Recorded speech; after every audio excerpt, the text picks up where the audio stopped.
Hi, hello everybody. Welcome to Vikas Tutorials, and I am Mr. Vikas Mitkeya, lecturer at KLE's MPPU College, Raibag. So ವಿದ್ಯಾರ್ಥಿಗಳೇ, ಈಗ ನಾವು ಹತ್ತನೇ ಅಧ್ಯಾಯವನ್ನು ಕಲಿತಾ ಇದ್ದೀವಿ. We are learning the chapter 11, that is internal trade, ಆಂತರಿಕ ವ್ಯಾಪಾರದ ಬಗ್ಗೆ ನಾವು ಕಲಿತಾ ಇದ್ದೀವಿ. ಲಾಸ್ಟ್ ಕ್ಲಾಸ್ನಲ್ಲಿ ನಾವು ಚಿಲ್ಲರೆ ವ್ಯಾಪಾರದ ವಿಧಗಳ ಬಗ್ಗೆ ಕಲ್ತಿದ್ದೀವಿ. ಚಿಲ್ಲರೆ ವ್ಯಾಪಾರದ ವಿಧಗಳು, ಆಮೇಲೆ ಚಿಲ್ಲರೆ ವ್ಯಾಪಾರಿಗಳು ಕೊಡುವಂಥ ಸೇವೆಗಳು, ಆಮೇಲೆ ಸಗಟು ವ್ಯಾಪಾರಸ್ಥರು ಕೊಡುವಂಥ ಸೇವೆಗಳು. ಸೊ ಇವೆಲ್ಲ ಅಂಶಗಳನ್ನು ಕಲ್ತಿದ್ದೀವಿ. ಅಂದಮೇಲೆ ಲಾಸ್ಟ್ ಕ್ಲಾಸ್ನಲ್ಲಿ ಚಿಲ್ಲರೆ ವ್ಯಾಪಾರ ವಿಧಗಳಲ್ಲಿ ಎರಡು ಥರದ ಮುಖ್ಯವಾದ ವಿಧಗಳನ್ನು ನೋಡ್ಕೊಬೋದು ನಾವು. ಸಂಚಾರಿ ಚಿಲ್ಲರೆ ವ್ಯಾಪಾರಸ್ಥರು, ಮತ್ತೊಂದು ಸ್ಥಿರ ಅಂಗಡಿಯುಳ್ಳ ಸಣ್ಣ ಚಿಲ್ಲರೆ ವ್ಯಾಪಾರಸ್ಥರು, ಆಮೇಲೆ ಅದೇ ರೀತಿ ಸ್ಥಿರ ಅಂಗಡಿಯುಳ್ಳ ದೊಡ್ಡ ಚಿಲ್ಲರೆ ವ್ಯಾಪಾರಸ್ಥರ ಬಗ್ಗೆ ನಾವು ಕಲ್ತಿದ್ದೀವಿ. ಸೊ ಇವತ್ತಿನ ಕ್ಲಾಸ್ನಲ್ಲಿ ನಾವು ಏನು ಕಲಿಬೇಕಪ್ಪ ಅಂದರೆ ವೆಂಡಿಂಗ್ ಮಿಷಿನ್ಸ್ ಅಂತ ಬರುತ್ತೆ, ಮಾರಾಟ ಯಂತ್ರಗಳು ಅಂತ. ಮಾರಾಟ ಯಂತ್ರಗಳ ಬಗ್ಗೆ ಒಂದು ಟಿಪ್ಪಣಿಯನ್ನು ಬರೆಯಿರಿ ಅಂತ 4 ಮಾರ್ಕ್ಸ್ ಕ್ವಶನ್ ಕೇಳಬಹುದು. Write a short note on vending machines. There is a 4 marks question called write a note on vending machines. So ಈ ವೆಂಡಿಂಗ್ ಮಷಿನ್ಸ್ ಅಂದರೆ ಏನು? ಮಾರಾಟ ಯಂತ್ರಗಳಂದರೆ ಏನು ರೀ ಸರ್? ಮಾರಾಟ ಯಂತ್ರಗಳಂದರೆ ಈ ಮಾರಾಟ ಯಂತ್ರಗಳು ಈಗ ಆಧುನಿಕವಾದ ಒಂದು ತಂತ್ರಜ್ಞಾನ ಬಳಸಿಕೊಂಡು ತಯಾರಿಸಿದಂಥ ಒಂದು ಯಂತ್ರ ಅಂತ ಹೇಳ್ಬೋದು ನಾವು. ಆಧುನಿಕ ತಂತ್ರಜ್ಞಾನ, it is used with the advanced technology. ಒಂದು ಹೊಸ ಕ್ರಾಂತಿಯಾಗಿದೆ ಅಂತ ನಾವು ಕೂಡ ಹೇಳ್ಬೋದು. ನಾಣ್ಯಗಳ ಮೂಲಕ ನಿರ್ವಹಿಸಬಹುದಾದ ಈ ಮಾರಾಟ ಯಂತ್ರಗಳು, ನಾಣ್ಯಗಳ ಮೂಲಕ ಅಂದರೆ with the help of coins. This are managed only with the help of coins. Can you imagine this? Only with the help of coins this vending machines are managed.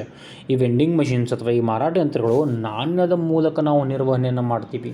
ನೀವು ನೋಡಿರ್ಬೋದು ನೋಡ್ರಿ, ಒಂದು ಕಾಯಿನ್ ಹಾಕಿದ್ರಂದ್ರೆ ನಿಮಗೆ ಬಿಸಿ ಪಾನೀಯಗಳು ಬರ್ತಾವೆ, ಕೋಲ್ಡ್ ಡ್ರಿಂಕ್ಸ್ ಬರ್ತಾವೆ. ನೀವು ನೋಡಿರ್ಬೋದು ಈ ರೀತಿ ಮಷಿನ್ಸ್ಗಳನ್ನು ನಾನು ನೋಡಿದ್ದೀನಿ, ನೀವು ನೋಡಿರ್ತೀರಿ ಅಂತ ನಾನು ಅನ್ಕೊತೀನಿ. ನೀವು ₹1 ಅಥವಾ ₹2 ಹಾಕಿದರೆ ಈಗ ಇದು ಬರ್ತದೆ, ಜಮ್ಸ್ ಒಂದು ಗೋಳೆ ಬರ್ತಾವೆ ನೋಡಿರಿ, ಟ್ಯಾಬ್ಲೆಟ್ಸ್ ಟೈಪ್. ಆಮೇಲೆ ಒಂದು ₹10 ಅಥವಾ ಒಂದು ₹5 ಕಾಯಿನ್ಸ್ ಹಾಕಿದ್ರೆ ಅಂದರೆ ಜ್ಯೂಸ್ ಬರ್ತದೆ. ಆಮೇಲೆ ಒಂದು ₹5 ಕಾಯಿನ್ ಹಾಕಿದ್ರೆ ನೀವು ಟೀ ಕಾಫಿ ಕುಡಿಬೋದು. ಆಮೇಲೆ ₹5 ಹಾಕಿರೋ ಚಾಕ್ಲೇಟ್ಗಳು ಬರ್ತಾವೆ. ಈ ರೀತಿ ಮಷಿನ್ಸ್ ಇರ್ತಾವೆ ಗೊತ್ತಾ? ಆ ರೀತಿ ಮಷಿನ್ಸ್ಗಳಿಗೆ ನಾವು ಏನಂತ ಕರಿತೀವಪ್ಪ ಅಂದರೆ ವೆಂಡಿಂಗ್ ಮಷಿನ್ಸ್ ಅಂತ ಕರಿತೀವಿ. ಏನು? ವೆಂಡಿಂಗ್ ಮಷಿನ್ಸ್ ಅಥವಾ ಮಾರಾಟ ಯಂತ್ರಗಳು. ಬಿಸಿ ಪಾನೀಯಗಳಾಗಿರ್ಬೋದು. ಆಮೇಲೆ ಪ್ಲ್ಯಾಟ್ಫಾರ್ಮ್ನಲ್ಲಿ ನೋಡಿರಿ, ನೀವು ಪ್ಲ್ಯಾಟ್ಫಾರ್ಮ್ನಲ್ಲಿ ಹೋದಾಗ ನೀವು ರೈಲ್ವೆ ಸ್ಟೇಷನ್ಗೆ ಹೋದ್ರೆ ಅಂದರೆ ಈ ನಮ್ಮ ಲೋಕಲ್ ಗ್ರಾಮೀಣ ಪ್ರದೇಶದ ರೈಲ್ವೆ ಸ್ಟೇಷನ್ಗಳಲ್ಲಿ ಇವು ಕಾಣಿಸಿ ಬರೋಂಗಿಲ್ಲ. ಬಟ್ ದೊಡ್ಡ ದೊಡ್ಡ ನಗರದ ಒಂದು ರೈಲ್ವೆ ಸ್ಟೇಷನ್ಗೆ ಹೋದಾಗ ಅಲ್ಲೇನಾಗ್ತದೆ ಅಂದರೆ ಸ್ವಯಂ ಚಾಲಿತವಾಗಿ ನೀವು ನಿಮ್ಮ ಒಂದು ಟಿಕೆಟನ್ನು ಪಡೆದುಕೊಳ್ಬೋದು. ರೈಲ್ವೆ ಪ್ಲ್ಯಾಟ್ಫಾರ್ಮ್ನಲ್ಲಿ ನೀವು ನಿಮ್ಮ ಸ್ವಂತ ಟಿಕೆಟ್ಗಳನ್ನು ಪಡೆದುಕೊಳ್ಬೋದು. ಅಲ್ಲಿ ನೀವು ಕೌಂಟರ್ನಲ್ಲಿ ಹೋಗಿ ನಂಬರ್ ಹಚ್ಚಿ ಟಿಕೆಟ್ ತೊಗೋಬೇಕಂತೇನಿಲ್ಲ. ಏನಾಗ್ತದೆ, ನೀವು ಪರ್ಸ್ನಲ್ಲಾಗಿ ಪ್ರೈವೇಟಾಗಿ ನೀವೇ ಹೋಗಿ ಟಿಕೆಟನ್ನು ರಚನೆ ಮಾಡಿಕೊಂಡು ತೆಗೆದುಕೊಳ್ಬೋದು. ಈ ರೀತಿ ಮಷಿನ್ಗಳು ಕೂಡ ಅಲ್ಲಿದ್ದಾವೆ. ಅದು ಕೂಡ ಒಂದು ಮಾರಾಟ ಯಂತ್ರ. ಅಷ್ಟೇ ಯಾಕೆ, ಈಗ ಮಾರಾಟ ಯಂತ್ರಕ್ಕೆ ಅಥವಾ ವೆಂಡಿಂಗ್ ಮಷಿನ್ಗೆ ಒಂದು ಬೆಸ್ಟ್ ಎಕ್ಸಾಂಪಲ್ ಯಾವುದಪ್ಪ ಅಂದರೆ ನಾವು ದಿನನಿತ್ಯ ಬಳಸುವಂಥ ಅಗದಿ ಫೇಮಸ್ ಇರುವಂಥ ATM ಮಷಿನ್ಸ್. ಯಾವು? ATM machines. Any time money ಅಲ್ಲ, ಆಟೋಮೇಟೆಡ್ ಟೆಲ್ಲರ್ ಮಷಿನ್. ಅದಕ್ಕೆ ನಾವು ಎನಿ ಟೈಮ್ ಮನಿ ಅಥವಾ ಆಲ್ ಟೈಮ್ ಮನಿ ಅಂತ ಈ ರೀತಿ ಕರಿತೀವಿ. ಆ್ಯಕ್ಚುಲಾಗಿ ಅದರ ಫುಲ್ ಫಾರ್ಮ್ ಯಾವುದು? Automated teller machine. ಇದು ಕೂಡ ಒಂದು ಮಾರಾಟ ಯಂತ್ರ. ಇದು ಕೂಡ ಒಂದು ವೆಂಡಿಂಗ್ ಮಷೀನ್. ಈ ಮಾರಾಟ ಯಂತ್ರವನ್ನು ನಾವು ಯೂಸ್ ಮಾಡಿಕೊಂಡು ಏನು ಮಾಡ್ತೀವಿ, ನಮಗೆ ಯಾವಾಗ ಬೇಕಾದಾಗ ಹಣವನ್ನು ವಿತ್ಡ್ರಾ ಮಾಡ್ಕೋತೀವಿ. ಮೊದಲಿನ ಕಾಲದಾಗ ಏನಾಗ್ತಿತ್ತು, ನೀವು ಹೋಗಿ ಬ್ಯಾಂಕ್ನಲ್ಲಿ ಹೋಗಿ ಆ ಶಾಖೆಗಳಲ್ಲಿ ಹೋಗಿ ನಂಬರ್ ಹಚ್ಚಿ ಆಮೇಲೆ ವಿತ್ಡ್ರಾ ಅಮೌಂಟನ್ನು ಹಿಂಪಡಿಬೇಕಾಗ್ತದೆ. ಬಟ್ ಈಗ ಈ ಆಧುನಿಕ ತಂತ್ರಜ್ಞಾನ ಅಥವಾ ಈ ಮಾರಾಟ ಯಂತ್ರಗಳು ಅಥವಾ ಈ ವೆಂಡಿಂಗ್ ಮಷಿನ್ಸ್ ಬರೋದ್ರಿಂದ ನೀವೇನು ಮಾಡ್ಬೋದು, ಯಾವುದೇ ಒಂದು ಮೂಲೆಯ ATMನಲ್ಲಿ ಹಣವನ್ನು ವಿತ್ಡ್ರಾ ಮಾಡ್ಕೋಬೋದು. ಆಮೇಲೆ ಪ್ಲ್ಯಾಟ್ಫಾರ್ಮ್ನಲ್ಲಿ ಟಿಕೆಟ್ಗಳಾಗಿರ್ಬೋದು, ಹಾಲು, ತಂಪು ಪಾನೀಯಗಳಾಗಿರ್ಬೋದು, ವೃತ್ತಪತ್ರಿಕೆಗಳಾಗಿರ್ಬೋದು, ಈ ಮೊದಲಾದ ಜನ ಅವಶ್ಯಕ ವಸ್ತುಗಳ ಖರೀದಿಗೆ ಉಪಯುಕ್ತವಾಗಿದೆ ಎಂದು ನಾವು ಹೇಳ್ಬೋದು. ಆಮೇಲೆ ಬ್ಯಾಂಕಿಂಗ್ ಕ್ಷೇತ್ರದಲ್ಲಿ ಅಳವಡಿಸಿಕೊಂಡಂಥ ಒಂದು ಇದು ATM ಮಷಿನ್. ಇದು ಕೂಡ ಒಂದು ವೆಂಡಿಂಗ್ ಮಷಿನ್. ಸೊ ಇವೆಲ್ಲ ಏನು? Vending machine. ಆಮೇಲೆ ಈಗ ವೆಂಡಿಂಗ್ ಮಷಿನ್ನ ಕುಣಿಸ್ಬೇಕಾದ್ರೆ, ವೆಂಡಿಂಗ್ ಮಷಿನ್ನ ಸೆಟಪ್ ಮಾಡಬೇಕಾದ್ರೆ ಖರ್ಚು ಜಾಸ್ತಿ ಬರ್ತದೆ, ಕಡಿಮೆ ಬರ್ತದೆ? ಖರ್ಚು ಯೂಶ್ವಲಿ ಜಾಸ್ತಿನೇ ಬರ್ತದೆ. ಮಷೀನ್ ಆಧುನಿಕ ತಂತ್ರಜ್ಞಾನವನ್ನು ನೀವು ಬಳಸ್ಕೊಳ್ತಾ ಇದ್ದೀರಂದರೆ ಆಟೋಮೆಟಿಕಲ್ಲಿ ಖರ್ಚು ಕೂಡ ಜಾಸ್ತಿನೇ ಬರ್ತದೆ. ಕಡಿಮೆ ಬೆಲೆಯು ಹಾಗೂ ಹೆಚ್ಚು ಮಾರಾಟವಾಗುವ, ಏಕರೂಪದ ಗಾತ್ರ ಮತ್ತು ತೂಕವನ್ನು ಹೊಂದಿರುವ ಹಾಗೂ ಚೆನ್ನಾಗಿ ಪ್ಯಾಕ್ ಮಾಡಿ ಮುದ್ರೆ ಹಾಕಲ್ಪಟ್ಟ ವಸ್ತುಗಳನ್ನು ನಾವಿಲ್ಲಿ ಕಾಣ್ಬೋದು. ಇಲ್ಲಿ ಏಕರೂಪದ ಗಾತ್ರವಾದ ವಸ್ತುಗಳನ್ನು ಇಲ್ಲಿ ಕಾಣ್ಬೋದು. ಆಮೇಲೆ ಇಲ್ಲಿ ನಿರ್ವಹಣೆ ತುಂಬ ಖರ್ಚು, ಆಮೇಲೆ ಅದೇ ರೀತಿ ರಿಪೇರಿ ಖರ್ಚು ಕೂಡ ಇಲ್ಲಿ ಜಾಸ್ತಿ ಆಗ್ತದೆ. ಈಗ ಒಂದು ಮಷೀನ್ ಏನಾದರೂ ಅದು ಫಾರ್ ಎಕ್ಸಾಂಪಲ್ ಏನಾದರೂ ಕೆಟ್ಟು ಹೋಯ್ತಪ್ಪ ಅಂದರೆ ಅದನ್ನು ನೀವು ರಿಪೇರಿ ಮಾಡಬೇಕಂದ್ರೂ ಕೂಡ ಅದು ಕಾಸ್ಟ್ಲಿ. ಯಾಕಂದರೆ ಎಲ್ಲ ನೀವು ಎಂಥ ಐಟಮ್ಸ್ನಲ್ಲಿ ಒಂದು ಮಷೀನನ್ನು ಸೆಟಪ್ ಮಾಡಬೇಕಂದ್ರೆ ಯಾವ ಐಟಮ್ಸ್ನ ಯೂಸ್ ಮಾಡ್ತೀವಿ ಅಂದರೆ ಕಾಸ್ಟ್ಲಿಯೆಸ್ಟ್ ಐಟಮ್ಸ್ನ ಯೂಸ್ ಮಾಡ್ತೀವಿ. ಯಾಕಂದರೆ ಆಧುನಿಕ ತಂತ್ರಜ್ಞಾನ, ಆಮೇಲೆ ಅದನ್ನು ರಿಪೇರಿ ಮಾಡುವಂಥ ನಮಗೆ ಯಾರು ವ್ಯಕ್ತಿಗಳು ಸಿಗೋಂಗಿಲ್ಲ, ತರಬೇತಿ ಹೊಂದಿದಂಥ ವ್ಯಕ್ತಿಗಳು ಸಿಗೋಂಗಿಲ್ಲ. We did not get trained people to repair that machine. So ಆ ವ್ಯಕ್ತಿಗಳ ಬಂದ ನಂತರ ಅವ್ರು ಬಂದು ರಿಪೇರಿ ಮಾಡಿ ಆ ವಸ್ತುವನ್ನು ರಿಪೇರಿ ಮಾಡಬೇಕಂದ್ರೆ ಸ್ವಲ್ಪ ಖರ್ಚು ಕೂಡ ಜಾಸ್ತಿ ಆಗ್ತದೆ. ಆಮೇಲೆ ಇಲ್ಲಿ ನೀವು ವಸ್ತುಗಳನ್ನು ನೋಡೋಕ್ಕಾಗಿಲ್ಲ, ಪರೀಕ್ಷೆ ಮಾಡೋಕ್ಕಾಗಿಲ್ಲ, ಡೈರೆಕ್ಟ್ ಖರೀದಿ ಮಾಡಿದ ನಂತರ ನೋಡಬೇಕಾಗ್ತದೆ. ಅಥವಾ ನೀವು ಬೇರೆ ಕಡೆ ಹೋದ್ರೆ ಅಂದರೆ ಈಗ ಕೌಂಟ್ರ್ ಕಡೆ ಹೋದ್ರೆ ಅಂದ್ರೆ ಅಂಗಡಿಗೆ ಹೋದ್ರಿ, ಅದೊಂದು ಕೌಂಟ್ರ್ ಅಂದರೆ ಶಾಪ್ಸ್ಗೆ ಹೋದ್ರಂದ್ರೆ ಅಲ್ಲೇನಾಗ್ತದೆ ಅದು ಆ ಐಟಮನ್ನು ನೋಡಿಕೊಂಡು ಅದನ್ನು ಪರೀಕ್ಷೆ ಮಾಡಿ ಆಮೇಲೆ ಖರೀದಿ ಮಾಡ್ಬೋದು. ಬಟ್ ಇಲ್ಲ, ಆ ರೀತಿ ಇಲ್ಲ. ನೀವು ಹಣ ಅಲ್ಲಿ ಆ ಮಷೀನಲ್ಲಿ ಹಾಕಿದಾಗನೇ ಆ ಪ್ರಾಡಕ್ಟ್ ಬರ್ತದೆ. ಆಮೇಲೆ ನೀವು ಪ್ರಾಡಕ್ಟನ್ನು ನೋಡ್ಕೋಬೋದು. ಖರೀದಿ ಮಾಡಿದ ನಂತರನೇ ನೀವು ಪ್ರಾಡಕ್ಟನ್ನು ನೋಡ್ಕೊಳ್ಬೇಕಾಗತ್ತೆ. ಸೊ ಅದೇ ರೀತಿ ಬೇಡದ ವಸ್ತುಗಳನ್ನು ಹಿಂತಿರುಗಿಸಲು ಕೂಡ ಇಲ್ಲಿ ಸಾಧ್ಯವಾಗಿಲ್ಲ. ಯಾವುದು ಅದರ ಒಂದು ಪ್ರಯೋಜನ ನೋಡೋಕ್ಕಾಗಿಲ್ಲ. ಆ ವಸ್ತುಗಳನ್ನು ಖರೀದಿ ಮಾಡಿದ ನಂತರ ನೋಡಬೇಕು. ಆಮೇಲೆ ಅದೇ ರೀತಿ ಅದನ್ನು ವಾಪಸ್ ರಿಟರ್ನ್ ಕೂಡ ನೀವು ಮಾಡೋಕ್ಕೆ ಆಗಂಗಿಲ್ಲ. ಯಂತ್ರಗಳಿಗೆ ಸೂಕ್ತವಾದ ವಿಶೇಷ ಬದಲಾವಣೆಗಳನ್ನು ಮಾಡಿಕೊಂಡು ಅವು ಯಾವಾಗಲೂ ಉಪಯೋಗಕ್ಕೆ ತಯಾರಾದ ಸ್ಥಿತಿಯಲ್ಲಿರಬೇಕು. ಆಮೇಲೆ ಇಷ್ಟೆಲ್ಲ ಕೊರತೆಗಳಿದ್ದರೂ ಕೂಡ, ಇಷ್ಟೆಲ್ಲ ಡ್ರಾಬ್ಯಾಕ್ಸ್ ಇದ್ದರೂ ಕೂಡ, ರಿಪೇರಿ ಖರ್ಚು ಜಾಸ್ತಿ ಅದ, ವಾಪಸ್ ನಾವು ರಿಟರ್ನ್ ಮಾಡೋಕ್ಕಾಗಂಗಿಲ್ಲ, ಪರೀಕ್ಷೆ ಮಾಡೋಕ್ಕಾಗಂಗಿಲ್ಲ, ಅದರ ಪ್ರಯೋಜನಗಳು ತಿಳ್ಕೊಳಕ್ಕಾಗಂಗಿಲ್ಲ, ಇಷ್ಟೆಲ್ಲ ಅದಕ್ಕೆ ಕೊರತೆಗಳು ಇದ್ದರೂ ಕೂಡ ಇನ್ನೂ ಕೂಡ ವೆಂಡಿಂಗ್ ಮಷಿನ್ಸ್ ಒಂದು ಏನು ನಮ್ಮ ಒಂದು ಭಾರತೀಯ ಅರ್ಥವ್ಯವಸ್ಥೆಯಲ್ಲಿ ಒಂದು ಒಳ್ಳೆಯ ಪಾತ್ರ ನಿರ್ವಹಿಸುವಂಥ ಕೆಲಸ ಕೂಡ ಮಾಡ್ತಾಯಿದೆ ಅಂತ ಹೇಳ್ಬೋದು ನಾವಿಲ್ಲಿ. ಗ್ರಾಹಕರು ಅದನ್ನು ಸ್ವೀಕಾರ ಮಾಡಿದ್ದಾರೆ. ಈಗ ಗ್ರಾಹಕರು ಅದನ್ನು ಸ್ವೀಕಾರ ಮಾಡಿದರು, ಅವರಿಗೆ ಅದರಿಂದ ಬೆನಿಫಿಟ್ ಆಗುವಂಥ ಚಾನ್ಸಸ್ ಕೂಡ ಬಹಳ ಅದ. ಗೊತ್ತಾಯ್ತಾ? ಸೊ ವೆಂಡಿಂಗ್ ಮಷಿನ್ಸ್ ಬಗ್ಗೆ ಒಂದು ಟಿಪ್ಪಣಿ ಅಥವಾ ಒಂದು ನೋಟ್ ಬರಿ ಅಂದಾಗ ಈ ರೀತಿ ಒಂದು 10ರಿಂದ 12 ಲೈನ್ ಒಂದು ಪ್ಯಾರಾಗ್ರಾಫಲ್ಲಿ ನೀವು ಬರಿಬೇಕಾಗ್ತದೆ. ಇದನ್ನು 4 ಮಾರ್ಕ್ಸಿಗೆ ಕೇಳ್ತಾರೆ ಅಷ್ಟೇ. ನೆಕ್ಸ್ಟ್ ಒಂದು ಇಂಪಾರ್ಟೆಂಟ್ ಟಾಪಿಕ್ ಯಾವುದಪ್ಪ ಅಂದರೆ ನಿಮ್ಮ ಒಂದು ಈ ಆಂತರಿಕ ವ್ಯಾಪಾರ ಅನ್ನೋ ಒಂದು ಚಾಪ್ಟರ್ನಲ್ಲಿ ಲಾಸ್ಟ್ ಕಾನ್ಸೆಪ್ಟ್ ಇದು ಲಾಸ್ಟ್ ಕಾನ್ಸೆಪ್ಟ್. ಆಂತರಿಕ ವ್ಯಾಪಾರದ ಪ್ರವರ್ತನೆಯಲ್ಲಿ ವಾಣಿಜ್ಯ ಮತ್ತು ಕೈಗಾರಿಕಾ ಸಂಘಗಳ ಪಾತ್ರ ಅಂತ. Role of commerce and industry associations in promotion of internal trade. Role of commerce and industry associations in promotion of internal trade. ಕೈಗಾರಿಕಾ ಮತ್ತು ವಾಣಿಜ್ಯ ಸಂಘಗಳಿದಾವೆ ನಮ್ಮ ದೇಶದಲ್ಲಿ. ಕೆಲವೊಂದು ಕೈಗಾರಿಕಾ ಮತ್ತು ವಾಣಿಜ್ಯ ಸಂಘಗಳಿದಾವೆ. ಆ ಕೈಗಾರಿಕಾ ಮತ್ತು ವಾಣಿಜ್ಯ ಸಂಘಗಳು ನಮ್ಮ ಆಂತರಿಕ ವ್ಯಾಪಾರದ ಪ್ರವರ್ತನೆಯಲ್ಲಿ ಏನು ಸಹಾಯ ಮಾಡ್ತಾಯಿವೆ, ಏನು ಕೆಲಸ ಮಾಡ್ತಾಯಿವೆ ಅಂತ ನಾವು ಕಲಿಬೇಕು. ಅವರ ಒಂದು ಪಾತ್ರ ಯಾವ ರೀತಿ ಇದೆ ಆಂತರಿಕ ವ್ಯಾಪಾರದ ಪ್ರವರ್ತನೆಯಲ್ಲಿ. What is the role of these associations in promotion of internal trade. How they are helping to promote the internal trade and how they are helping us to do the internal trade smoothly. So there are few associations which are very important. ಕೆಲವೊಂದು ಸಂಘಗಳಿದಾವೆ. ಅವು ಯಾವಪ್ಪ ಅಂದರೆ first ಬರೋದು associated chamber of commerce and industry, ASSCOCHAM ಅಂತ ಬರುತ್ತೆ ನೋಡ್ರಿ. Associated chamber of commerce and industry ಅಂದರೆ ವಾಣಿಜ್ಯ ಮತ್ತು ಕೈಗಾರಿಕಾ ಸಂಘಟಿತ ಮಂಡಳಿ. ಎರಡನೇದು ಭಾರತದ ಕೈಗಾರಿಕೆಗಳ ಒಕ್ಕೂಟ, CII confederation of Indian industry. ಭಾರತದ ಕೈಗಾರಿಕೆಗಳ ಒಕ್ಕೂಟ CII confederation of Indian industry. ಆಮೇಲೆ ಮತ್ತೊಂದು ಭಾರತದ ವಾಣಿಜ್ಯ ಮತ್ತು ಕೈಗಾರಿಕಾ ಮಂಡಳಿಗಳ ಒಕ್ಕೂಟ. ಭಾರತದ ವಾಣಿಜ್ಯ ಮತ್ತು ಕೈಗಾರಿಕಾ ಮಂಡಳಿಗಳ ಒಕ್ಕೂಟ ಅಂದರೆ FICCI.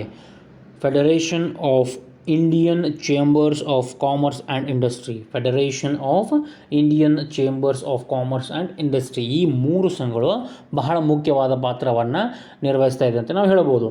ಇವರು ಯಾವ ರೀತಿ ನಮಗೆ ಸಹಾಯ ಮಾಡ್ತಾ ಇದ್ದಾರೆ ಅನ್ನೋದನ್ನು ಈ ಕೆಳಗಿನಲ್ಲಿ ನಾನು ಎಕ್ಸ್ಪ್ಲೇನ್ ಮಾಡಿದ್ದೀನಿ. ಒಂದು 8 ಪಾಯಿಂಟ್ಸ್ ಇದ್ದವು. ಆ 8 ಪಾಯಿಂಟ್ಸ್ಗಳನ್ನು ನಾವು ಈಗ ಸ್ಟಡಿ ಮಾಡ್ಕೊತಾ ಹೋಗಬೇಕಾಗ್ತದೆ. ಫಸ್ಟ್ ಅವ್ರು ನಮಗೆ ಹೆಲ್ಪ್ ಮಾಡುವಂಥದ್ದು ಅಂತಾರಾಜ್ಯ ಸರಕುಗಳ ಸಾಗಾಣಿಕೆ. 2ನೇ ಪಾಯಿಂಟ್ ನೋಡ್ರಿ, ಅಂತಾರಾಜ್ಯ ಸರಕುಗಳ ಸಾಗಾಣಿಕೆ, inter state movement of goods. ಒಂದು ರಾಜ್ಯದಿಂದ ಮತ್ತೊಂದು ರಾಜ್ಯಕ್ಕೆ ಸರಕುಗಳನ್ನು ವಿನಿಮಯ ಮಾಡುವುದು ಅಥವಾ ವಿತರಣೆ ಮಾಡುವುದು ಅಥವಾ ಖರೀದಿ ಮಾರಾಟ ಮಾಡುವಂಥ ಒಂದು ಪ್ರಕ್ರಿಯೆಯಲ್ಲಿ ಇವರು ನಮಗೆ ಸಹಾಯವನ್ನು ಮಾಡ್ತಾಯಿದ್ದಾರೆ. ವಾಣಿಜ್ಯ ಹಾಗೂ ಕೈಗಾರಿಕಾ ಮಂಡಳಿ ಅಂತಾರಾಜ್ಯ ಸರಕುಗಳ ಸಾಗಾಣಿಕೆಗೆ ವಿವಿಧ ರೀತಿಯಲ್ಲಿ ಸಹಾಯಧನವನ್ನು ನೀಡ್ತಾಯಿದ್ರು ಅಥವಾ ಸಹಾಯ ಹಸ್ತವನ್ನು ಕೂಡ ನಮಗೆ ಮಾಡ್ತಾಯಿದ್ದಾರೆ. ಅವರು ವಾಹನಗಳ ನೋಂದಣಿ ಆಗಿರ್ಬೋದು, ಭೂ ಸಾರಿಗೆ ನೀತಿಗಳಾಗಿರ್ಬೋದು, ಹೆದ್ದಾರಿ ಹಾಗೂ ರಸ್ತೆಗಳ ನಿರ್ಮಾಣದಂತಹ ವಿಷಯಗಳಲ್ಲಿ ಸರ್ಕಾರಕ್ಕೆ ಸೂಕ್ತ ಸಲಹೆಗಳನ್ನು ನೀಡುತ್ತದೆ. ಈ ಮಂಡಳಿಗಳು ಏನು ಮಾಡ್ತಾವಪ್ಪ ಅಂದರೆ, ಈಗ ಅಂತಾರಾಜ್ಯ ಅಂದರೆ ಒಂದು ರಾಜ್ಯದಿಂದ ಮತ್ತೊಂದು ರಾಜ್ಯಕ್ಕೆ ಹೋಗಬೇಕು ನೀವು, ಅದಕ್ಕೆ ಏನೇನು ವ್ಯವಸ್ಥೆ ಬೇಕಲ್ಲ ಆ ಎಲ್ಲ ವ್ಯವಸ್ಥೆಗಳನ್ನು ಈ ಮಂಡಳಿಗಳು ಸರ್ಕಾರಕ್ಕೆ ಸೂಕ್ತವಾದ ಒಂದು ಸಜೆಷನ್ಸನ್ನು ಸಲಹೆಗಳನ್ನು ಕೊಡ್ತಾ ಇದ್ದಾರೆ. ಅದು ವಾಹನಗಳ ನೋಂದಣಿ ಬಗ್ಗೆ ಆಗಿರ್ಬೋದು, ಅಥವಾ ಭೂ ಸಾರಿಗೆ ಅಂದರೆ ರೋಡ್ ಟ್ರಾನ್ಸ್ಪೋರ್ಟ್ ಬಗ್ಗೆ ಆಗಿರ್ಬೋದು, ಲ್ಯಾಂಡ್ ಟ್ರಾನ್ಸ್ಪೋರ್ಟ್ ಬಗ್ಗೆ ಆಗಿರ್ಬೋದು, ಆಮೇಲೆ ಹೆದ್ದಾರಿ ಹಾಗೂ ರಸ್ತೆಗಳ ನಿರ್ಮಾಣ ಆಗಿರ್ಬೋದು. It may be related to the national highways and construction of roads. ಆಮೇಲೆ ಚತುಷ್ಟ ರಸ್ತೆಗಳ ನಿರ್ಮಾಣ, ಗೋಲ್ಡನ್ ಕ್ವಾಡ್ರಿಲೇಟರ್ ಕೂಡ ನಾವು ನಿರ್ಮಾಣ ಮಾಡಿದ್ದೀವಿ, which connects the 4 major cities of India, golden quadrilateral. So ಆ ಚತುಷ್ಟ ರಸ್ತೆಗಳ ನಿರ್ಮಾಣ, ಆ ಯೋಜನೆ ಬಗ್ಗೆ. ಆಮೇಲೆ ಪ್ರಧಾನಮಂತ್ರಿಯವರು ಭಾರತದ ವಾಣಿಜ್ಯ ಮತ್ತು ಕೈಗಾರಿಕಾ ಮಂಡಳಿಗಳ ಒಕ್ಕೂಟ ವಾರ್ಷಿಕ ಮಹಾಸಭೆಯಲ್ಲಿ ಘೋಷಣೆ ಮಾಡಿದ್ದಾರೆ, ಗೊತ್ತಾಯ್ತಾ. ಸೊ ಈ ರೀತಿಯಾದ ರಸ್ತೆಗಳ ನಿರ್ಮಾಣ ಆಗಿರ್ಬೋದು, ವಾಹನಗಳ ನೋಂದಣಿ ಆಗಿರ್ಬೋದು, ಭೂ ಸಾರಿಗೆ ಆಗಿರ್ಬೋದು, ಇವೆಲ್ಲ ಒಂದು ಸಲಹೆಗಳನ್ನು ಸರ್ಕಾರಕ್ಕೆ ಕೊಡುವ ಮೂಲಕ ಅವರೇನು ಮಾಡ್ತಾರಪ್ಪ ಅಂದರೆ ಅಂತಾರಾಜ್ಯ ಸರಕುಗಳ ಸಾಗಾಣಿಕೆಗೆ ಒಂದು ಸಹಾಯವನ್ನು ಮಾಡ್ತಾಯಿದ್ದಾರೆ ಅಂತ ನಾವಿಲ್ಲಿ ಹೇಳ್ಬೋದು. ಎರಡನೇದು octroi and other local levies. Octroi and other local levies ಅಂದ್ರೆ ಟ್ಯಾಕ್ಸ್ ಅಂತ ಯೋಜನೆ, ತೆರಿಗೆಗಳು ಅಂತ. ಪಟ್ಟಣ ಪ್ರವೇಶ ತೆರಿಗೆ ಮತ್ತು ಇತರ ಸ್ಥಳೀಯ ತೆರಿಗೆಗಳು. ಪಟ್ಟಣ ಪ್ರವೇಶ ಮತ್ತು ಇತರ ಸ್ಥಳೀಯ ತೆರಿಗೆಗಳು, ಆಕ್ಟ್ರಾಯ್ ಆ್ಯಂಡ್ ಅದರ್ ಲೋಕಲ್ ಲೆವೀಸ್. ಪ್ರವೇಶ ತೆರಿಗೆ ಮತ್ತು ಸ್ಥಳೀಯ ತೆರಿಗೆಗಳು ಸ್ಥಳೀಯ ಆಡಳಿತ ಯಾವುದಪ್ಪ ಅಂದರೆ ಮುನ್ಸಿಪಾಲಿಟಿ ಬರುತ್ತೆ. ಮುನ್ಸಿಪಾಲಿಟಿ ಟ್ಯಾಕ್ಸಸ್, ಯಾವುದು ನಗರ ಪಾಲಿಕೆ ಅಥವಾ ನಗರಸಭೆ ಅಂತ ನಾವು ಕರಿತೀವಿ. ಮುನ್ಸಿಪಾಲಿಟಿ ಟ್ಯಾಕ್ಸಸ್ ಆ ಒಂದು ಪ್ರಮುಖ ಆದಾಯದ ಮೂಲಗಳಾಗಿವೆ ಅಂತ ಹೇಳ್ಬೋದು. ಪ್ರವೇಶದಲ್ಲಿ ಪಟ್ಟಣದಲ್ಲಿ, ಈಗ ನಮ್ಮದು ಪಟ್ಟಣ ಪಂಚಾಯಿತಿ ರಾಯಬಾಗ್ ಅಂತ ಐತೆ. ಸೊ ಆ ಪಟ್ಟಣ ಪಂಚಾಯಿತಿ ನಮ್ಮ ಒಂದು ಪಟ್ಟಣದಲ್ಲಿ ಆದಾಯದ ಮೂಲ ಸರ್ಕಾರಕ್ಕೆ ಯಾವುದಪ್ಪ ಅಂದರೆ ಆ ಒಂದು ಲೋಕಲ್ ಟ್ಯಾಕ್ಸಸ್, ಅಲ್ಲಿರುವ ಒಂದು ಸ್ಥಳೀಯ ತೆರಿಗೆಗಳು ಅಂದರೆ ಮುನ್ಸಿಪಾಲಿಟಿ ಟ್ಯಾಕ್ಸಸ್. ಇವುಗಳನ್ನು ನಗರ ಪ್ರದೇಶದ ಸರಹದ್ದನ್ನು ಪ್ರವೇಶಿಸುವಾಗ ಸಂಗ್ರಹಿಸಲಾಗುತ್ತದೆ. ಯಾವಾಗ ನಾವು ಇದನ್ನು ಸಂಗ್ರಹಣೆ ಮಾಡ್ತೀವಿ ಅಂದರೆ ಆವಾಗ ನಾವು ಒಂದು ಸಿಟಿಯನ್ನು ಎಂಟರ್ ಮಾಡ್ತಿರ್ತೀವಿ ಆವಾಗ. ಸೊ ವಾಣಿಜ್ಯ ಹಾಗೂ ಕೈಗಾರಿಕಾ ಮಂಡಳಿಗಳು ಇದರಿಂದ ಸುಗಮ ಸಾಗಾಣಿಕೆ ಹಾಗೂ ಸ್ಥಳೀಯ ವ್ಯಾಪಾರಕ್ಕೆ ಅಡಚಣೆಯಾಗದಂತೆ ನೋಡಿಕೊಳ್ಳುವಂಥ ಒಂದು ಪ್ರಯತ್ನವನ್ನು ಮಾಡ್ತಾಯಿದ್ದೇವೆ ಅಂತ ಹೇಳ್ಬೋದು ನಾವಿಲ್ಲಿ. ಮೂರನೇ ಪಾಯಿಂಟ್ ಬಂದುಬಿಟ್ಟು harmonisation of sales tax and VAT. VAT ಅಂದ್ರೂ ವ್ಯಾಲ್ಯೂ ಆ್ಯಡೆಡ್ ಟ್ಯಾಕ್ಸ್. ಮಾರಾಟ ತೆರಿಗೆ ರಚನೆ ಮತ್ತು ಮೌಲ್ಯಾಧಾರಿತ ತೆರಿಗೆಗಳ ನಡುವೆ ಸೌಹಾರ್ದತೆ. ಮಾರಾಟ ತೆರಿಗೆಯ ರಚನೆ ಮತ್ತು ಮೌಲ್ಯಾಧಾರಿತ ತೆರಿಗೆಗಳ ನಡುವೆ ಸೌಹಾರ್ದತೆ ಅಂತ ಹೇಳ್ಬೋದು. Harmonisation of sales tax structure and value added tax. ಈಗ ವ್ಯಾಲ್ಯೂ ಆ್ಯಡೆಡ್ ಟ್ಯಾಕ್ಸ್ ಇಲ್ಲ, ವ್ಯಾಲ್ಯೂ ಆ್ಯಡೆಡ್ ಟ್ಯಾಕ್ಸನ್ನು ಈಗ ಕ್ಯಾನ್ಸಲ್ ಮಾಡಿದ್ದಾರೆ, ವ್ಯಾಟ್ ಅಂತೀವಿ ನಾವು ಅದಕ್ಕೆ. ಅದರ ಬದಲಾಗಿ GST ಬಂದದೈತೆ. ಸೊ ವಾಣಿಜ್ಯ ಹಾಗೂ ಕೈಗಾರಿಕಾ ಮಂಡಳಿಯವರು ವಿವಿಧ ರಾಜ್ಯಗಳ ಮಾರಾಟ ತೆರಿಗೆಯ ಸ್ವರೂಪಗಳ ಬಗ್ಗೆ ಸಂಬಂಧಿತ ಸರ್ಕಾರಗಳ ಜೊತೆಗೆ ಮಾತುಕತೆ ನಡೆಸುತ್ತವೆ. ಈ ಕೈಗಾರಿಕಾ ಮತ್ತು ವಾಣಿಜ್ಯ ಮಂಡಳಿ ಅಥವಾ ಈ ಕೈಗಾರಿಕಾ ಮತ್ತು ವಾಣಿಜ್ಯ ಸಂಘದವರು ಏನು ಮಾಡ್ತಾರಪ್ಪ ಅಂದರೆ ಬೇರೆ ಬೇರೆ ರಾಜ್ಯಗಳ ಮಾರಾಟ ತೆರಿಗೆಗಳ ಸ್ವರೂಪಗಳ ಬಗ್ಗೆ, ಅಲ್ಲಿ ಯಾವ ರೀತಿ ಟ್ಯಾಕ್ಸ್ ಐತೆ ಅನ್ನೋದನ್ನು ಬಗ್ಗೆ ಸರ್ಕಾರಕ್ಕೆ ಒಂದು ಸೂಚನೆಯನ್ನು ಕೊಡ್ತಾರೋ ಅಥವಾ ಅಲ್ಲಿ ಮಾತುಕತೆ ನಡೆಸ್ತಾರೋ. ಮಾರಾಟ ತೆರಿಗೆ ರಾಜ್ಯದ ಒಂದು ಪ್ರಮುಖದ ಆದಾಯ. ಆಮೇಲೆ ಸರ್ವಸಮ್ಮತವಾದ ಹಾಗೂ ಏಕರೂಪ ದರದ ಮಾರಾಟ ತೆರಿಗೆಯನ್ನು ನೀವು ಪಾಲಿಸಬೇಕು ಅಂತ ಏನು ಮಾಡ್ತಾರೋ ಇವರು ಸರ್ಕಾರಕ್ಕೆ ಹೇಳ್ತಾರೆ. ಯಾರು? ಕೈಗಾರಿಕಾ ಮತ್ತು ವಾಣಿಜ್ಯ ಮಂಡಳಿಯವರು. ಸೊ ಈ ರೀತಿ ಆಗುವುದರಿಂದ ಏನಾಗ್ತದೆ, ನೀವು ಆಂತರಿಕ ವ್ಯಾಪಾರವನ್ನು ಮಾಡಬೇಕಾದ್ರೆ ಎಲ್ಲರಿಗೂ, ಪ್ರತಿಯೊಬ್ಬರಿಗೂ ಸರ್ವಸಮ್ಮತದ ಒಂದು ತೆರಿಗೆ ಬರ್ತದೆ, ಎಲ್ಲರಿಗೂ ಸೇಮ್ ರೇಟ್ ಆಫ್ ಟ್ಯಾಕ್ಸ್ ಬರ್ತದೆ. ಸೊ ಈ ರೀತಿ ಒಂದು ಕೆಲಸವನ್ನು ಕೂಡ ಕೈಗಾರಿಕಾ ಮತ್ತು ವಾಣಿಜ್ಯ ಮಂಡಳಿಯವರು ಮಾಡ್ತಾಯಿದ್ದಾರೆ. ನಾಲ್ಕನೇ ಪಾಯಿಂಟ್ ಬಂದುಬಿಟ್ಟು ಕೃಷಿ ಉತ್ಪನ್ನಗಳ ಮಾರಾಟ ಮತ್ತು ಸಂಬಂಧಿಸಿದ ವಿಷಯಗಳು. Marketing of agro products and related issues. Marketing of agro products, agricultural products, ಕೃಷಿ ಉತ್ಪನ್ನಗಳು ಕೂಡ ಮಾರಾಟ ಮಾಡೋಕ್ಕೆ ಸಹಾಯ ಮಾಡುವಂಥ ಕೆಲಸವನ್ನು ಈ ಕೈಗಾರಿಕಾ ಮತ್ತು ವಾಣಿಜ್ಯ ಮಂಡಳಿಗಳು ಮಾಡ್ತಾ ಇವೆ. ಕೃಷಿಕರ ಸಂಘಗಳು ಹಾಗೂ ಇತರ ಒಕ್ಕೂಟಗಳ ರೈತರ ಉತ್ಪನ್ನಗಳ ಮಾರಾಟ, ಸ್ಥಳೀಯ ಸಹಾಯಧನದ ಹಾಗೂ ಮಾರುಕಟ್ಟೆ ನೀತಿಗಳ ಇತರ ವಿಷಯವಾಗಿ ನಿರ್ಣಾಯಕ ಪಾತ್ರವನ್ನು ವಹಿಸ್ತವೆ. ಸ್ಥಳೀಯ ಮಾರುಕಟ್ಟೆ, ಕೃಷಿ ಉತ್ಪನ್ನಗಳನ್ನು ಮಾರಾಟ ಮಾಡಲಿಕ್ಕೆ ಬೇಕಾಗಿರುವಂಥ ಮಾರುಕಟ್ಟೆ, ಅವರಿಗೆ ಬೇಕಾಗಿರುವಂಥ ಸಹಾಯಧನವನ್ನು ಕೂಡ ಇವರು ಮಾಡ್ತಾಯಿದ್ದಾರೆ. ಸ್ಥಳೀಯ ಅನುದಾನ ಮತ್ತು ಮಾರಾಟ ನೀತಿಗಳನ್ನು ಕ್ರಮಬದ್ಧಗೊಳಿಸಿ ಗೊಳಿಸುವ ನಿಟ್ಟಿನಲ್ಲಿ ಹಾಗೂ ಸರ್ಕಾರಿ ವ್ಯವಸಾಯವನ್ನು ಜಾರಿಗೊಳಿಸುವಲ್ಲಿ ಈ ಕೃಷಿಕ ಸಂಘಗಳೊಡನೆ ಸ್ಪಂದಿಸುತ್ತವೆ. ಗೊತ್ತಾಯ್ತಾ? ಕೃಷಿ ಉತ್ಪನ್ನಗಳನ್ನು ಯಾವ ರೀತಿ ಮಾರಾಟ ಮಾಡಬೇಕು, ಅವರಿಗೆ ಒಂದು ಮಾರುಕಟ್ಟೆಯನ್ನು ಕಲ್ಪಿಸಿಕೊಟ್ಟು, ಅವರಿಗೆ ಒಂದು ವ್ಯವಸ್ಥೆಯನ್ನು ಮಾಡಿಕೊಟ್ಟು, ಅವರಿಗೆ ಸಹಾಯಧನವನ್ನು ಕೊಟ್ಟು ಈ ರೀತಿಯಾದ ಕೆಲಸವನ್ನು ಕೂಡ ಯಾರು ನಮ್ಮ ಒಂದು ಕೈಗಾರಿಕಾ ಮತ್ತು ವಾಣಿಜ್ಯ ಮಂಡಳಿಯವರು ಮಾಡ್ತಾಯಿದ್ದಾರೆ. ನೆಕ್ಸ್ಟ್, ತೂಕ ಮತ್ತು ಅಳತೆ ಹಾಗೂ ಬ್ರ್ಯಾಂಡ್ಗಳ ನಕಲು ತಡೆಗಟ್ಟುವಿಕೆ, weights and measures and prevention of duplicate brands. ಈಗ ಮಾರ್ಕೆಟ್ನಲ್ಲಿ ನೋಡಿರ್ಬೋದು ನೀವು, ಡೂಪ್ಲಿಕೇಟ್ ಬ್ರ್ಯಾಂಡ್ಸ್ ಕೂಡ ಜಾಸ್ತಿ ಆಗಿದಾವೆ. ಡೂಪ್ಲಿಕೇಟ್ ಬ್ರ್ಯಾಂಡ್ಸ್ ಅಂದರೆ ಸೆಕೆಂಡ್ ಕಾಪಿ, ಥರ್ಡ್ ಕಾಪಿ ಅಂತ ಕರಿತೀವಿ ನಾವು. ಹೆಸರೆಲ್ಲ ಸೇಮ್ ಇರ್ತದೆ, ಬಟ್ ಆ ಒರಿಜಿನಲ್ ಕ್ವಾಲಿಟಿ ಇರೋಂಗಿಲ್ಲ, ಅದು ಸೆಕೆಂಡ್ ಕ್ವಾಲಿಟಿ ಇರ್ತದೆ, ಅಂದ್ರೆ ಡೂಪ್ಲಿಕೇಟ್ ಇರ್ತದೆ, ಒರಿಜಿನಲ್ ಇರೋಂಗಿಲ್ಲ. ಸೊ ಅಂಥ ಒಂದು ಡೂಪ್ಲಿಕೇಟ್ ಬ್ರ್ಯಾಂಡ್ಗಳನ್ನು ತಡೆಗಟ್ಟುವಂಥ ಕೆಲಸವನ್ನು ಇವ್ರು ಮಾಡ್ತಾಯಿದ್ದಾರೆ. ಈ ಡೂಪ್ಲಿಕೇಟ್ ವಸ್ತುಗಳು ಯಾವ ಬರ್ತಾವಲ್ಲ ಇವನ್ನೆಲ್ಲ ಬ್ಯಾನ್ ಮಾಡಿ ಅಥವಾ ಇವತ್ತರ ಮೇಲೆ ಏನು ಮಾಡ್ತಾರಪ್ಪ ಅಂದರೆ ರೆಸ್ಟ್ರಿಕ್ಷನ್ಸನ್ನು ಹಾಕ್ತಾರೆ. ಸೊ ಈ ರೀತಿಯಾದ ಕೆಲಸವನ್ನು ಕೂಡ ಅವ್ರು ಮಾಡ್ತಾಯಿದ್ದಾರೆ. ಆಮೇಲೆ ಅಳತೆಯಲ್ಲಿ ಅಥವಾ ತೂಕದಲ್ಲಿ ಯಾವುದೇ ರೀತಿಯಾದ ಗೊಂದಲ ಆಗದೇ ಇರುವಂಗೆ, ಆಮೇಲೆ ಯಾವುದೇ ರೀತಿಯಾದ ವಂಚನೆ ಅಥವಾ ನಕಲು ಸರಕುಗಳಿಂದ ಆಗುವಂಥ ಹಾನಿಗಳ ಬಗ್ಗೆ ಇವರು ಕ್ರಮವನ್ನು ವಹಿಸ್ತಾರೆ. ಇಲ್ಲಿ ಆಂತರಿಕ ವ್ಯಾಪಾರ ಅಂದರೆ ನೋಡ್ರಿ, ಈಗ ವ್ಯಾಪಾರ ಮಾಡಬೇಕಾದ್ರೆ ನೀವು ಅಲ್ಲಿ ವೇಟ್ಸ್ಗಳನ್ನು ಯೂಸ್ ಮಾಡ್ತೀರಿ, ವೇಯಿಂಗ್ ಮಷಿನ್ಸ್ಗಳನ್ನು ಯೂಸ್ ಮಾಡ್ತೀರಿ, ವೇಟ್ ಮಷಿನ್ಗಳನ್ನು. ಆ ವೇಟ್ ಮಷಿನ್ಗಳಲ್ಲಿ ನಾವು ಈಗ ಏನು ಮಾಡ್ಬೋದು, ನಕಲನ್ನು ನೋಡ್ಕೋಬೋದು. ಅಲ್ಲಿ ಕೂಡ ಏನು ಮಾಡ್ತಾರಪ್ಪ ಅಂದರೆ ವಂಚನೆ ಮಾಡುವಂಥ ಕೆಲಸವನ್ನು ಮಾಡ್ತಾರೆ. ಸೊ ಆ ವಂಚನೆ ಆಗದಂತೆ ನೋಡಿಕೊಳ್ಳುವಂಥ ಕೆಲಸವನ್ನು ಯಾರು ಮಾಡ್ತಾಯಿದ್ದಾರೆ ಅಂದರೆ ವಾಣಿಜ್ಯ ಮತ್ತು ಕೈಗಾರಿಕಾ ಮಂಡಳಿಗಳು. ನಾವೇನು ಕಲಿತಾ ಇದ್ದೀವಿ ಅಂದರೆ, ಕೈಗಾರಿಕಾ ಮತ್ತು ವಾಣಿಜ್ಯ ಮಂಡಳಿಗಳು ನಮ್ಮ ಒಂದು ಆಂತರಿಕ ವ್ಯಾಪಾರಕ್ಕೆ ಯಾವ ರೀತಿ ಸಹಾಯ ಮಾಡ್ತಾವು ಅಂತ. ಸೊ ಇದು ಕೂಡ ಒಂದು ಸಹಾಯ, ಯಾಕಂದರೆ ಡೂಪ್ಲಿಕೇಟ್ ಪ್ರಾಡಕ್ಟ್ಸ್ನ ತಡೆಗಟ್ಟುವುದು, ಆಮೇಲೆ ಅಳತೆ ಮತ್ತು ಇದು ಮೆಜರ್ಮೆಂಟ್ಸ್ಗಳಲ್ಲಿ ಯಾವುದೇ ರೀತಿಯಾದ ವಂಚನೆ ಮಾಡದೇ ಇರೋ ಹಾಗೆ ಇವರು ಕೆಲಸವನ್ನು ನಿರ್ವಹಿಸ್ತಾರೆ. ನೆಕ್ಸ್ಟ್ ಬರೋದು ಅಬಕಾರಿ ತೆರಿಗೆ, ಎಕ್ಸೈಸ್ ಡ್ಯೂಟಿ. ಅಬಕಾರಿ ತೆರಿಗೆ, ಎಕ್ಸೈಸ್ ಡ್ಯೂಟಿ ನೋಡ್ರಿ, one of the most important source of income for the government. ಒಂದು ಮುಖ್ಯವಾದ ಆದಾಯದ ಮೂಲ ನಮ್ಮ ಒಂದು ಸರ್ಕಾರಕ್ಕೆ, ಇದು ಬಹುಮುಖ್ಯವಾದ ಆದಾಯದ ಒಂದು ಮೂಲ ಅಂತ ಹೇಳ್ಬೋದು. ಸೊ ಈ ಒಂದು ವಸ್ತುಗಳ ಬೆಲೆ ನಿರ್ಧಾರಗಳಲ್ಲಿ ಈ ಅಬಕಾರಿ ಸುಂಕಗಳನ್ನು ಹೆಚ್ಚಿನ ಪಾತ್ರ ವಹಿಸುತ್ತವೆ. ಇಲ್ಲಿ ವಾಣಿಜ್ಯ ಮಂಡಳಿಗಳು ಅಬಕಾರಿ ಸುಂಕಗಳಿಗೆ ಸಂಬಂಧಿಸಿದ ಹಾಗೆ ಒಂದು ಸಮರ್ಪಕ ನೀತಿಯನ್ನು ಜಾರಿ ತರಲು ಒತ್ತಾಯಿಸಬೇಕಾಗ್ತದೆ. ಗೊತ್ತಾಯ್ತಾ? ನೆಕ್ಸ್ಟ್ ಬರೋದು ಪ್ರಮೋಟಿಂಗ್ ಸೌಂಡ್ ಇನ್ಫ್ರಾಸ್ಟ್ರಕ್ಚರ್, ಉತ್ತಮ ಮೂಲಭೂತ ಸೌಕರ್ಯಗಳನ್ನು ಪ್ರವರ್ತಿಸುವುದು. ಈಗ ಆಂತರಿಕ ವ್ಯಾಪಾರ ಮಾಡಬೇಕಂದ್ರೆ, ವ್ಯವಹಾರವನ್ನು ಸುಗಮ ರೀತಿಯಲ್ಲಿ ನಾವು ಮಾಡಬೇಕಾದ್ರೆ ನಮಗೆ ಬೇಕಾಗಿರೋದು ಮೂಲಭೂತ ಸೌಕರ್ಯಗಳ ಒಂದು ಒಳ್ಳೆಯ ಒಂದು ಗುಣಮಟ್ಟ. We need a good infrastructure, or we need a good quality of infrastructure for the smooth functioning of internal trade. So ವ್ಯಾಪಾರ ಚಟುವಟಿಕೆಗಳನ್ನು ಉತ್ತೇಜನಗೊಳಿಸುವಲ್ಲಿ ಉತ್ತಮ ಮೂಲಭೂತ ಸೌಕರ್ಯಗಳಾದ ರಸ್ತೆ ಆಗಿರ್ಬೋದು, it may B the infrastructure like roads, ಬಂದರು, ಪೋರ್ಟ್ಸ್ ಆಗಿರ್ಬೋದು, ವಿದ್ಯುತ್ ಶಕ್ತಿ, ಎಲೆಕ್ಟ್ರಿಸಿಟಿ, ಇಟ್ ಮೇ ಬಿ ರೈಲು ಸಾರಿಗೆ, ರೈಲ್ ಟ್ರಾನ್ಸ್ಪೋರ್ಟ್ ಎಕ್ಸೆಟ್ರಾ, ಈ ಪ್ರಮುಖ ಪಾತ್ರವನ್ನು ವಹಿಸ್ತಾವೆ. ಒಂದು ಆಂತರಿಕ ವ್ಯಾಪಾರ ಮಾಡಬೇಕಾದ್ರೆ ಇವೆಲ್ಲ ಕೂಡ ನಮಗೆ ಬೇಕಾಗ್ತದೆ. ಆಮೇಲೆ ಇವೆಲ್ಲ ಏನು, ಒಂದು ಮೂಲಭೂತ ಸೌಕರ್ಯ. They are all the infrastructure like road, ports, electricity, rail transport etcetera.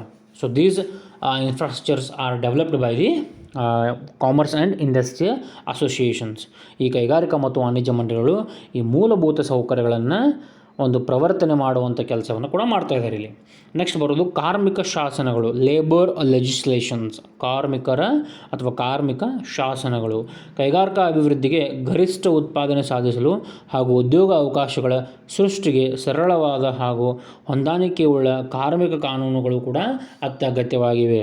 ಕಾರ್ಮಿಕಗಳು ಬೇಕಾಗ್ತವೆ. ಯಾಕೆ ಕಾನೂನು, ಈ ಒಂದು ಕಾರ್ಮಿಕ ಶಾಸನಗಳು ನಮಗೆ ಯಾಕೆ ಬೇಕಪ್ಪ ಅಂದರೆ, ಕಾರ್ಮಿಕರ ಹಿತಾಸಕ್ತಿಯನ್ನು ಕಾಪಾಡಬೇಕು, ಕಾರ್ಮಿಕರು ಒಳ್ಳೆಯ ರೀತಿಯಿಂದ ಲಾಭದಾಯಕತೆಯಿಂದ, ಉತ್ಪಾದಕತೆಯಿಂದ ಕೆಲಸವನ್ನು ಮಾಡಬೇಕು. ಸೊ ಆ ಒಂದು ಕಾರಣದಿಂದ ಈ ಕಾರ್ಮಿಕ ಶಾಸನಗಳು ಕೂಡ ಒಂದು ಅಗತ್ಯವಾಗಿವೆ ಅಂತ ನಾವು ಹೇಳ್ಬೋದು. ಆಮೇಲೆ ವಾಣಿಜ್ಯ ಹಾಗೂ ಕೈಗಾರಿಕಾ ಮಂಡಳಿಗಳು ಈ ನಿಟ್ಟಿನಲ್ಲಿ ಸರ್ಕಾರಗಳೊಂದಿಗೆ ನಿರಂತರ ಸಂಪರ್ಕವನ್ನು ಸಾಧಿಸಿಕೊಂಡು ಕಾರ್ಮಿಕ ಕಾನೂನುಗಳು ಮತ್ತು ಕೆಲಸಗಾರರನ್ನು ತೆಗೆದುಹಾಕುವಿಕೆ ಇತ್ಯಾದಿಗಳ ಬಗ್ಗೆ ಯೋಗ್ಯ ರೀತಿಯಲ್ಲಿ ಚರ್ಚೆ ನಡೆಸುತ್ತವೆ. ಈಗ ಕಾರ್ಮಿಕರ ಒಂದು ಕಾನೂನು ಇರುವುದರಿಂದ ನಾವು ಅವ್ರನ್ನ ತೆಗೆದು ಹಾಕಕ್ಕೆ ಬರೋಂಗಿಲ್ಲ. ಅವ್ರವ್ರು ಏನು ಮಾಡ್ತಾರೋ, ತಮ್ಮ ಸ್ವಂತ ಇಚ್ಛೆಗಾಗಿ, ತಮ್ಮ ಸ್ವಂತ ಆಸೆಗಾಗಿ ಅಥವಾ ತಮ್ಮ ಸ್ವಂತ ಲಾಭಕ್ಕಾಗಿ ಕೆಲಸ ಮಾಡುವಂಥ ಕಾರ್ಮಿಕರನ್ನು ತೆಗೆದು ಹಾಕುವಂಥ ಒಂದು ಕೆಲಸ ಮಾಡ್ತಾರೆ. ಸೊ ತೆಗೆದು ಹಾಕಬೇಕಂದ್ರೂ ಕೂಡ ಒಂದು ಪ್ರೊಸೀಜರನ್ನು ಫಾಲೋ ಮಾಡಬೇಕು. ಈ ರೀತಿಯಾದ ಡಿಫ್ರೆಂಟ್ ಈ ರೂಲ್ಸ್ ಆ್ಯಂಡ್ ರೆಗ್ಯುಲೇಷನ್ಸನ್ನು ನಾವು ಸೆಟಪ್ ಮಾಡುವಂಥ ಕೆಲಸವನ್ನು ಕೈಗಾರಿಕಾ ಮತ್ತು ವಾಣಿಜ್ಯ ಮಂಡಳಿಯವರು ಸರ್ಕಾರಕ್ಕೆ ಸೂಚನೆಯನ್ನು ಕೊಡ್ತಾ ಇದ್ದಾರೆ ಇಲ್ಲಿ. ಸೊ ಈ ಎಲ್ಲ ಅಂಶಗಳನ್ನು ನೋಡ್ಕೋಬೋದು ನೀವು. ಈ ಒಂದು 8 ಪಾಯಿಂಟ್ಸ್ ಏನಿದಾವಲ್ಲ, 8 ಪಾಯಿಂಟ್ಗಳನ್ನು ನಾವು ನೋಡಿದ್ದೀವಿ ಇಲ್ಲಿ. ಈ 8 ಪಾಯಿಂಟ್ಗಳಲ್ಲಿ ನಮ್ಮ ಒಂದು ಕೈಗಾರಿಕಾ ಮತ್ತು ವಾಣಿಜ್ಯ ಮಂಡಳಿಗಳು ಆಂತರಿಕ ವ್ಯಾಪಾರಕ್ಕೆ ಮಾಡುವಂಥ ಸಹಾಯಗಳು ಅಂತ ಕರಿಬೋದು ಇಲ್ಲಿ. ಅವರ ಒಂದು ಪಾತ್ರ, ಒಂದು ಆಂತರಿಕ ವ್ಯಾಪಾರವನ್ನು ಪ್ರವರ್ತನೆ ಮಾಡಬೇಕಾದ್ರೆ, ಆಂತರಿಕ ವ್ಯಾಪಾರಕ್ಕೆ ಪ್ರೋತ್ಸಾಹ ಕೊಡಬೇಕಾದರೆ ಅವರ ಒಂದು ಪಾತ್ರ ಈ ರೀತಿ ಅಂತ ಹೇಳ್ಬೋದು. ಯಾರ ಪಾತ್ರ? ಕೈಗಾರಿಕಾ ಮತ್ತು ವಾಣಿಜ್ಯ ಮಂಡಳಿಗಳು. ಸೊ ವಿದ್ಯಾರ್ಥಿಗಳೇ, ಇಲ್ಲಿಗೆ ನಿಮ್ಮ ಒಂದು ಆಂತರಿಕ ವ್ಯಾಪಾರ ಅನ್ನೋ ಒಂದು ಚಾಪ್ಟರ್ ಮುಗಿತದೆ. ಸೊ ನೆಕ್ಸ್ಟ್ ಏನು ಮಾಡಬೇಕಂದ್ರೆ ಚಾಪ್ಟರ್ ನಂಬರ್ 11 ಅಂತಾರಾಷ್ಟ್ರೀಯ ವ್ಯಾಪಾರದ ಬಗ್ಗೆ ನಾವು ನೆಕ್ಸ್ಟ್ ಕ್ಲಾಸ್ನಲ್ಲಿ ಸ್ಟಾರ್ಟ್ ಮಾಡೋಣ. So that's all in today's class. Study well, stay home and stay safe. Thank you.